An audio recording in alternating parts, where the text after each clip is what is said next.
Alright, so marami nagtatanong kung ano yung display case na gamit ko sa Minecraft movie diorama natin. Kaya ito na, gagawa ko na lang ng video para sa inyo.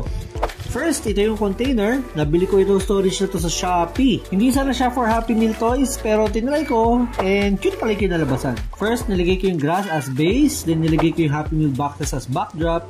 Ginamit ko na din pala yung magnetic blocks na binili ko para sa mga pamangkin ko para gawing design sa diorama. Ayan, nilagay ko na yung nether portal. Tapos gumawa na din ako ng maliit na puno at naglagay ng aesthetic na ladder. Sa kabila, nilagay ko naman yung mga blocks natin from the Happy Meal. Tapos may small lamppost din para may ilaw sila sa loob. Pagtabihin natin yung creeper at skeleton, okay? Tambay yung soda potion sa taas ng blocks. Si Hamburglar kakalabas lang ng nether portal. Yung burger at fries itatabi natin sa ilaw. Tapos yung sheep sa gilid. Aesthetic ladder ulit. Ilagay natin yung bee sa taas ng puno para cool. Tapos si Grimace egg sa taas ng nether portal. Si Bertie pala nakalimutan ko. Tabi natin sa sheep. Ginagamit ko na din pala yung mga light up blocks na regalo ko sa pamangkin ko last year para i-design sa taas ng box.